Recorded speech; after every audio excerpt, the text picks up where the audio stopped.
are now listening to United 96 Podcast on the RFK Refugees Podcast Network. And welcome in, ladies and gentlemen, boys and girls, to United 96 here on the RFK Refugees Podcast Network. The season is mercifully coming to an end very soon, but not before it decides it wants to just kick us while we're down. Not soon enough, arguably. Not soon enough, apparently. Guys, I'm going to go right about it. This is not going to be a fun show. I think this might be the least fun show for John and I to record. We want to hear your comments. Let's go ahead and drop the line 202-709-8441. We want to hear what you guys have to say about this. You know what? If you're watching this show and you're live on this show, unless you've been living under a rock, you know exactly what's coming up, what we're going to discuss. Before we get into that, John, how are you doing, my friend? How was your weekend? I hope it was good. Let's get to some good things that happened to you this weekend, please. Oh, I was sick. I was sick all weekend, I think. Oh, well, that's answer. Not good. So that's just sort of where we're at. Let's see.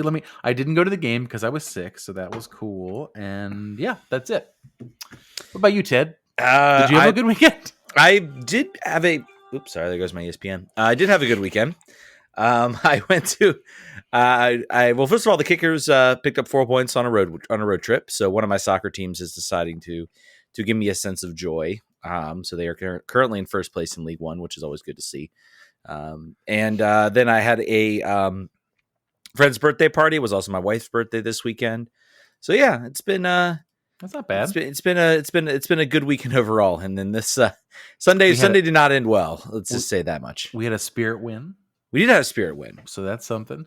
Before we get started with all of the horribleness, for the folks who are joining us live on Twitch, it's September, which we just found out about right before the show, which means you get a discount on a subscription to the Twitch channel. So if you want to support the show, the live show that we do every Monday night at 8:30, even on weekends or weeks when we don't want to do it, even when the on the field news is somehow worse, or the off the field news is somehow worse than the on the field news for the worst team in MLS, we still do shows. And if you want to support us, you can do that there, or you can support us on patreon.com/RFK Refugees. With that said, Ted, let's start this stupid thing. Yeah, let's do it.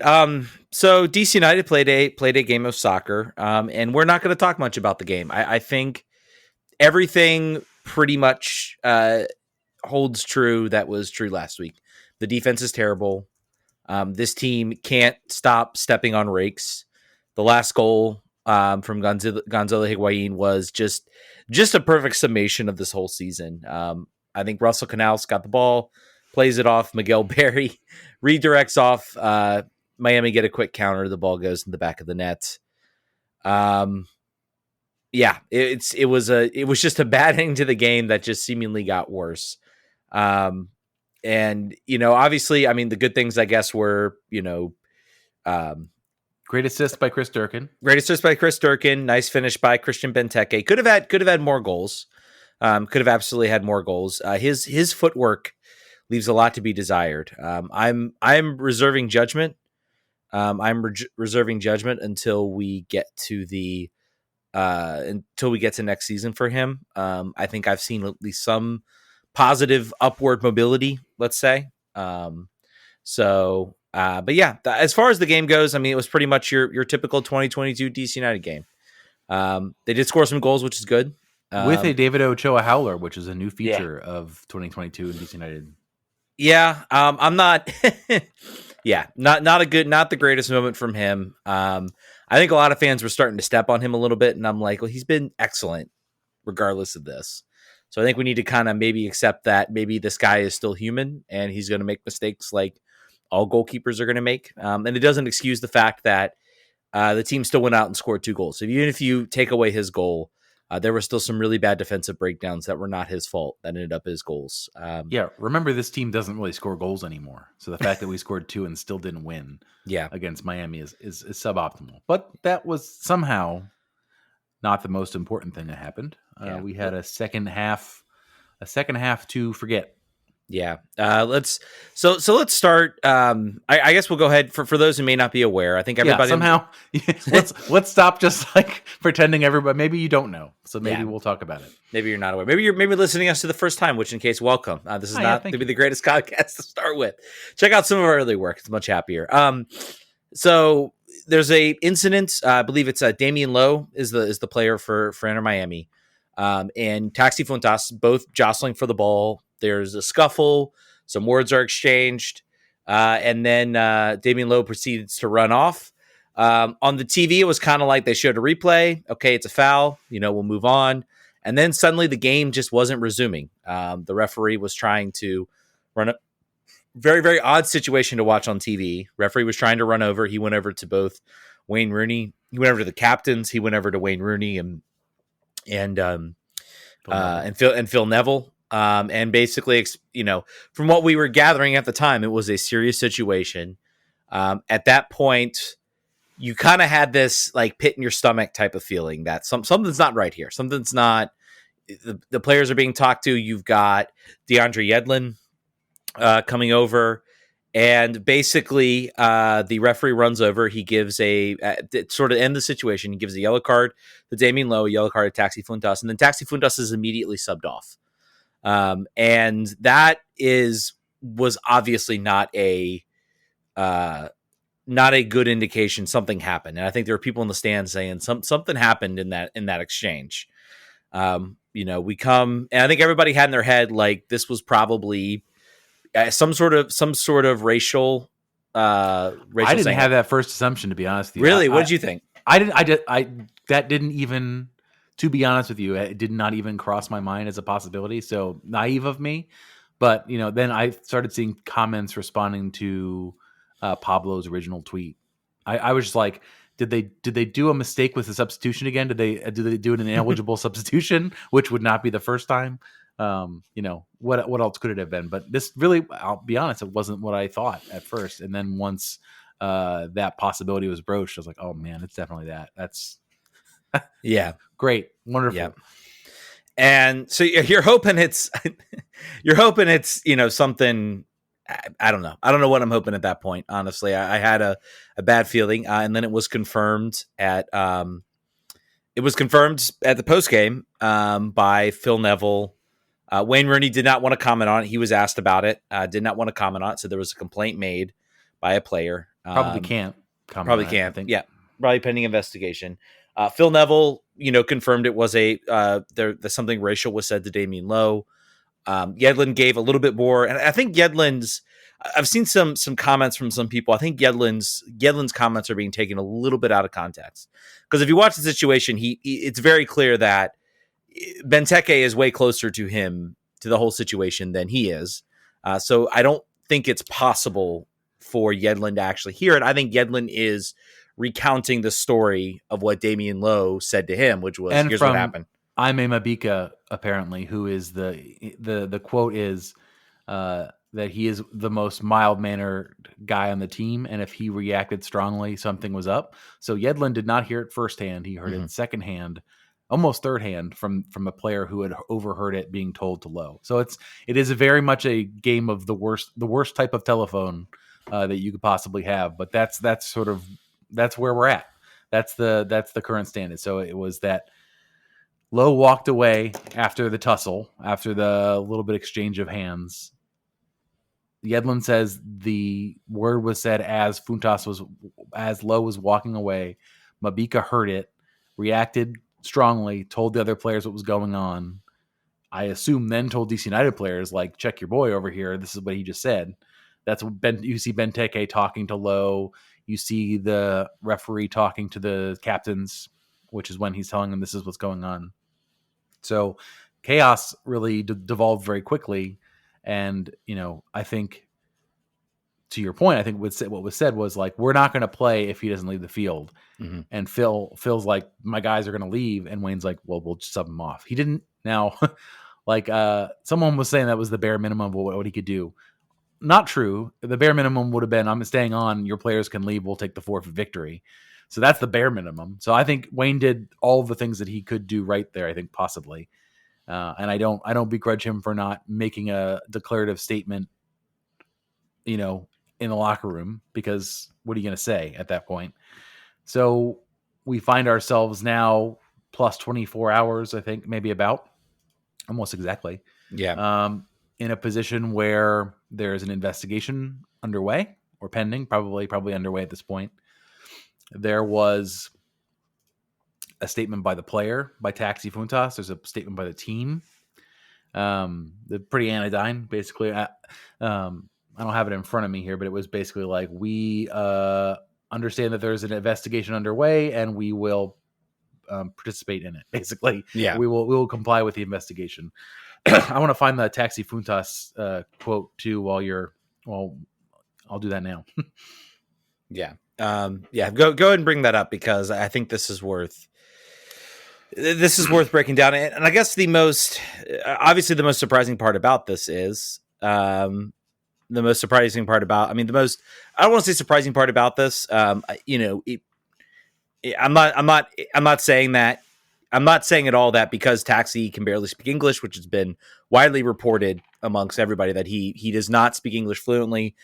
He really, relies on sort of a German translator. Obviously, he's been living here for a few months. Maybe he's picked up on some phrases and some keywords.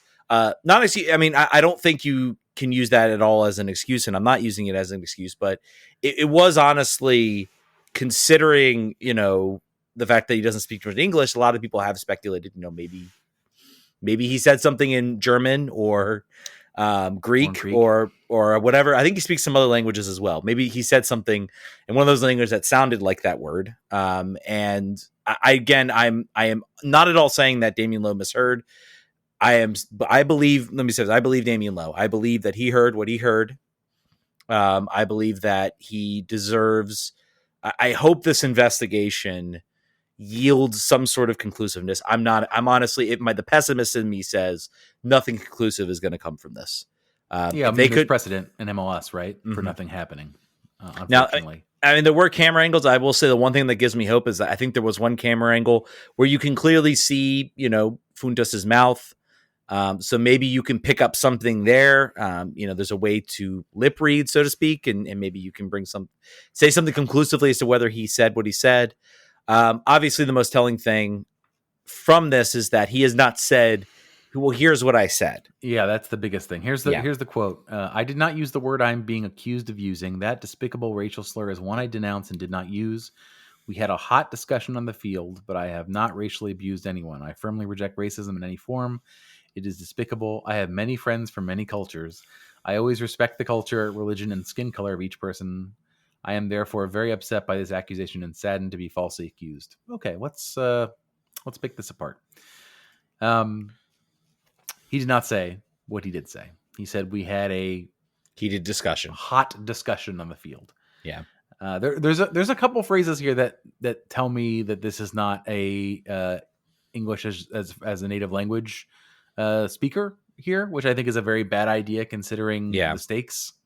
Here, I think I said this somewhere else in Discord. Like, I feel like if his agent had not contacted a crisis communications specialist to help him write this statement in the 24-hour sense, he should be fired, just as a negligent member of his entourage. But so there's that.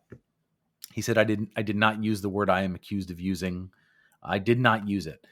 I would wonder if he would say, I do not use this word. I have never used this word. I would never use this word. Versus saying, I did not use that word here. He didn't say here, but the here is sort of subtext. And then I have many friends from many cultures. Like that was, that's never the club to pull out of the bag, particularly in this situation. But not that kind of hit a little hard. It's your typical.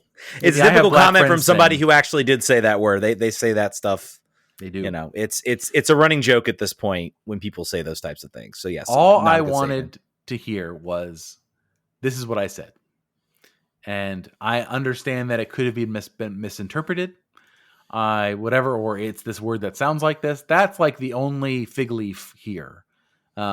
Is that Lowe thought he heard that, and here's the explanation of what he might have, what might have been actually said, because that's the only fig leaf And I'm not looking for a fig leaf necessarily. I mean, there are, and we'll get into this too, like with the fan bases, sort of how this fan base is reacting to this and how challenging it will be to move on from this, because we're not going to have a positive resolution. But this is a situation where there is,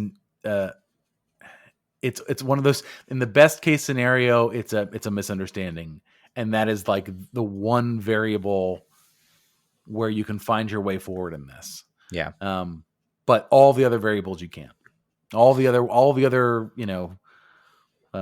versions of reality that Doctor Strange saw, like the all of the rest of them mean that Taxi needs to leave this team, and this team is now back to square one. That is, I would say, probably the lowest concern on my book right now, sort of saying what does this do to DC United on the field? Because we suck. We're in last place. Who cares? Like, on the field consideration is pretty minimal to me, and probably you too, Ted. Yeah.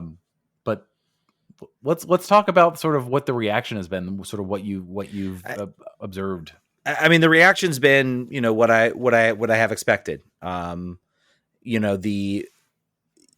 This is something that is a massive problem around the soccer world. It's obviously even this weekend, right? Yeah, exactly. Yeah. This is a massive problem around the soccer world. We've had plenty of issues of homophobia and other issues. We had Alexander Katai lose his job as well because of something his wife said, but still something very serious and extremely inappropriate. So this is a problem that exists around the soccer world, and the reaction is what I would expect. And it's a positive thing that amongst major, segments of the fan base, including Rostrum Collective, Screaming Eagles. I'm not going to bring up the tweet from the other group. I'm not doing that. Right. I'm not bringing that one up. Noticeable by its exclusion who did this wrong. We'll just say that. Very noticeable. We'll leave that as it is. But I mean, the response from the group was, we believe Damien Lowe and Taxi should go. I can't help myself if not be just emotionally drained by this whole thing because, and again, I'm not saying, I'm trying to be careful. I'm trying to be very careful what I say here. I understand there are bigger things in this world than soccer, and the idea I have of Taxi and what he sort of brought here when he first came here, and sort of the bright spot that he had on the field, the joy is going to be extinguished. And if this is proved inconclusive, if the team's like, we have no definitive way, we're not saying that Taxi did or didn't say this, but there's nothing we can conclude from this investigation, and Taxi is still on this team. I question, the amount of investment that I want to put into this team. The weekly podcast I host live right now on this screen, I question how much do I want to keep putting into this team if they are going to continue to allow this. I think as a whole, if this team, decides to stand by and, say, oh, well, the investigation didn't find anything. He's not saying he did anything, so we're just going to continue on. I think that will end up being a tragically wrong decision, and I think it will cost this team. It will cost this team supporters. I think it'll cost this team fans. It'll cost people that have a genuine love and want to see this team do well. Say, you know what, I'm done with this. This is over. It's driven me to this point, and I'm somebody who almost has to claw people into, well, maybe this can be good. Let's see what this happens. And this is really, and this might honestly just break me. And then I'll say, you know what, I'm done. Until I see some, actual change in this organization. Like this is like the lowest form of what this team can do. I think regardless, unless there is something that comes out of this investigation that says we reviewed the clip, we found audio, he didn't say it, it was a mistaken thing, and Damien Lowe says, I'm sorry, it was a mistake. I do not, and even then, I don't think you would get anything like that from him, because he'll say, I heard what I heard. I don't care what anyone says. I heard what I heard. And we've not heard from him publicly yet. Yeah, he's the one true. person we haven't heard from. I don't think we'll expect him from that. But I mean, unless there's something like that comes out here, I don't see a path for how you can keep Taxi around for next season for this team. I think this team has to say, look, we got to do a buyout and we got to start over and we gotta let you go. Here's your contract. Goodbye. If he did say it, well, then in a way, the decision gets easier for DC, because I would be shocked if there is not something in that contract that says, some morals clause or some, detriment to the team type of clause that the team can then exercise and say, yep, your contract's done, goodbye. But I don't think we'll see that. I think that is the least likely of options, unless there's some sort of hot mic that picks it up. Yeah. But I mean, that I think is the two options that are in front of DC right now, if they realize it or not, unless there's some sort of miracle out of this investigation, which again, not expecting anything. No. Yeah, it's a tough spot to be in, right? Because I think by default I'm a due process guy. By default, I'm a hear people out before you rush to judgment. And because this is going to be a Rorschach test for supporters, there's no way to get joy out of this. There's no way, like you said, unless there's something very exculpatory where it's like, you thought he said this, but he said this that sounds very much like it, and everyone says, whoopsie, we made a mistake, and then we can move on. He's not in a position where he's willing to share what was said. He maybe is not allowed or being advised to not by his lawyer. If he's not found to have done it, I'm very curious to see what leverage the team has from a legal perspective to terminate, and what does a mutual termination look like? Does that mean he gets paid out his entire contract and they pay him to go away? Maybe you do that.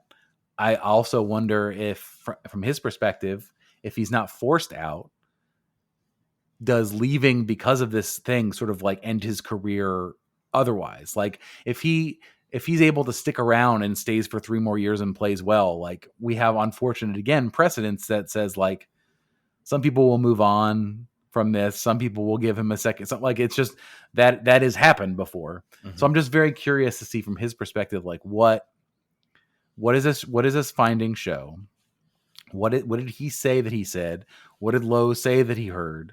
What are all the interviews from everybody else say? And by the way, we have no idea if the MLS is going to be transparent with this investigation. Yeah, and let everybody know this stuff. They might just say we've concluded our investigation and we have no findings, or we've suspended Taxi Fountas for 10 games, or whatever it is. I mean, honestly, I mean, if they find that he did this, I mean, it's. I think we're talking a massive suspension. Yeah, half a season probably. I'm saying I'm saying a year at least. You think a year? I think a year. I think you have to set. This would be I think the first. This is again, and what's talked a lot about this. We talk about the Black Players for Change. One player who has not commented, who's on the team, who's been a big leader in that, has been Bill Hamid. He's been absolutely a part of the Black Players for Change. Yedlin was a big part of it. That's why he kind of led sort of in that situation on the field. We haven't. I'd be curious if we hear from him. What does the support look like? What does the support look like from teammates? Our teammates, is he able to explain to them what he actually said, and do they believe him? And would that change anything? Yeah, and I think it's also very important for fans, particularly white fans, to not like say like, well, it's on the Black players of this team to legitimate him, and they have to save his bacon. Yeah. So that's tough. Like you don't want to have like I found myself looking at who liked Taxi's Instagram tweet, and it doesn't really matter. And whoever it is, them being Black or not does not make it doesn't change any of the facts. Just as a comparison point, and arguably not the same things, but Sebastian Lletget used a gay slur, admitted to it on the field, and got 2 games. So there's just that. And there was a no tolerance policy in place for MLS. The no tolerance in that case was, we hear you said it, here's 2 games. Also against Inter Miami. No, that's the game he played. That's the game he came back into. So just keep that in mind. I think that there is, if he admitted, so I think he gets a year if he's like, yeah, I said it and I'll say it again. Like this is what I think. Then I think he gets it. And I think it's an open and shut case. There's just going to be so much gray here that no one, no one's going to be satisfied. Everyone is going to be upset. And I think until he's gone, this fan base will not rest. There will not be calm in the stands while he's still playing on the field. And it's just untenable. To your point, mutual termination makes the most sense in that case. If there's no way to find peace, I think there won't be. So I don't know if they can do it. But if they can do it, and this investigation does not exonerate him, I think it's best for all parties going forward to do that. I just don't know if they will or not. Yeah, and you have to think, even if the investigation exonerates him, I don't know if this, like, even if they say, well, we don't see this, for all intents, like, he's, even if it were to completely exonerate him, I'm not even sure that will stop. I think that honestly could potentially make things even worse in a way, even if they find something, and again, it's all about how transparent they are. If they're completely transparent, like, here's an audio transcript. Here's what he said. Here's the exchange. Yeah. Here's a script. And I think honestly that, and I'm not sure. I think full transparency would be the only way for this to go. I'm not sure we'll get it. It would be very on MLS, wouldn't it? Yeah, it would be. But I mean, the eyes of the players are on this as well. And the players and Yedlin said as much. It's an awful situation right now. It's terrible on all fronts. Anyone else want to jump in with their thoughts, by the way, 202-709-8441 if you want to give your thoughts. We're John and I, live and exist with a ton of privilege, and we do not begin to understand, what it's like for a person of color in this country and abroad as well, and what they experience. So, we come from an immense place of privilege, and, we can try to understand, or we can try to sympathize, but we will never know what it's like. And so, yeah, I'm not sure if I have much else to say, John. I think this is a bad situation, and it's. I think I want to address sort of the fan response of people looking for every way to see this as anything but what it was. Mm-hmm. It's natural, right, in sports to do that. I think in a lot of ways you see it with like a tackle, like a red card. You're like, well, he didn't mean this. He shouldn't have got this red card. It was, sort of, you just rationalize around it. And I would advise against it. I think I would advise against it for a number of reasons. The one that's most important, I think, is how it makes people feel within your own community, your own fan base. I've seen a couple times posts by people of color who are like, listen, like, man, I already don't necessarily feel welcome sometimes in the supporters section or wherever else. And this doesn't make it any better to see people that are like, oh, well, man, who knows what he actually said. And even if he did say it, like, heated gamer moment, like, things happen. Like, what are you going to do? Yeah. And that's just not it. I think that's not, I think the only, and I say that because maybe I'm the position I'm holding. Like, I think the only acceptable thing to say is like, I'm very interested to see what comes out of this investigation. I think it's also valid to be like, I don't care what this investigation says because there's no way. The referees already said they didn't hear it, and that means we're never going to get anything. I'm willing to wait a couple days to have this come out. I think we've got a time before the next game, so yeah. I mean, but don't fall over yourself to make excuses for someone you don't even actually know. In person. That's always there's always a like, I've seen him play, I like him, I know him. So just sort of keep that in mind. Keep the fact that the community is just as important or more important than any of the players on the team, and understand that he will be afforded whatever the players union has negotiated as how this will be handled. So that's going to happen. He will not be thrown in jail. He will not, whatever, like, don't white knight this situation is all I would say. White knight being a very appropriate term for this at the moment. Go ahead. And you bring up a good point. It's important. It's important to say you believe the victim of this situation, and you validate what those concerns are. You don't try to, number one, if you're saying like, well, it's a heat of the moment situation, Taxi's never had a situation that's absolutely an inappropriate, 100% inappropriate and just awful response. But even like saying like, well, honestly, like I do think like let's let it, let's let it play out. Let's not jump to conclusions. I'm like, no, absolutely. In my opinion, absolutely. Sometimes I think this is, he's going to get his due process. He's going to get his day with this investigation. Yep. And also, I mean, the real question is like, what do you like? Unless there is something that comes out of this investigation, he's going to get all of that. I think it's perfectly fine to say, just say things like, he needs to leave the team, and even to say, if we find out that unless something else comes out, he said this, he should be gone, because part of that helps. It helps reinforce the idea. It helps reinforce the fact that someone like thinking about saying these types of things and pretty much telling them, this is what's going to happen. So let's wait. Jesse Lever said, let's wait on Judge Bill Hamid's verdict. I will say that is on my mind right now. Very much so. As on my mind right now. By the way, someone just posting Moses Nyman on his Instagram story, being welcomed by coach Hernan Losada in Belgium. So there you go. And I would have thought they were not friends considering all the DNPs that Losada threw his way, but apparently that's bygones are bygones. I guess not so, a problem anymore.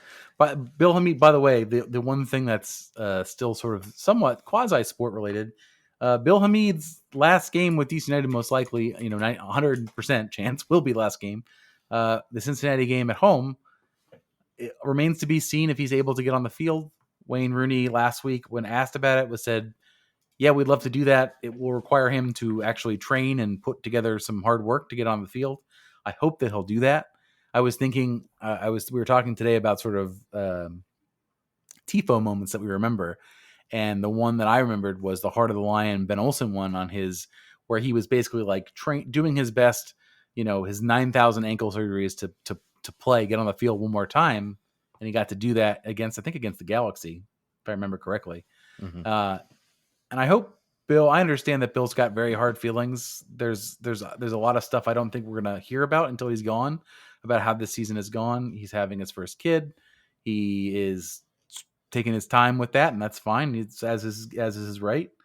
But usually the paternity leave is on the other side. So I would hopefully that he can put in the work that he needs to just get on the field for 10 minutes to let the fans that have grown up with him appreciate him one more time. I understand that he's ready to move on and go play and start somewhere else. Ted thinks St. Louis. I think that's very reasonable. But I hope that he can find that motivation inside to get to training here in the next 2 weeks and make the game day roster. Displace John Kempen. My hope is that this team gets a contract deal here shortly, done with Ochoa.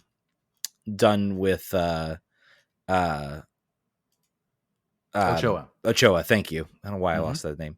Gets a contract deal done with Ochoa. That's all settled. And then you can say, okay, last game of the season, let's, send off Bill Hamid. We've got our goalkeeper for the future. And then, we can give Bill Hamid one more start. What's going to happen is we're not going to have it lined up in 3 weeks, and he's gone, and and we're going to be like, all right, we've got Rafael Romo as your starter next year as currently, and some people are going to be really excited about that. Yeah. SC Lad, just to get some comments here before we wrap here. SC Lad 95 said, I saw a lot of folks on Twitter citing a similar incident with Francisco Fragapane of Minnesota United last year. Looks like he stayed in the team. Not using this to defend Taxi, but wondering if there's something us fans can learn from that, along with MLS's handling of that investigation. Yeah, you heard correctly. They did nothing. There was an investigation.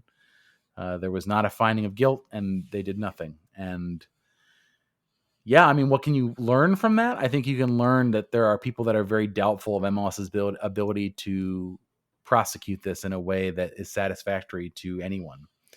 Except for maybe Francisco in that case. So that I think that legitimizes people's concern about how this is going to go. I think that's all I'd say about it. Yeah, I'd be curious. I'm trying to remember like the exact, if there was any difference sort of in this scenario between what happened and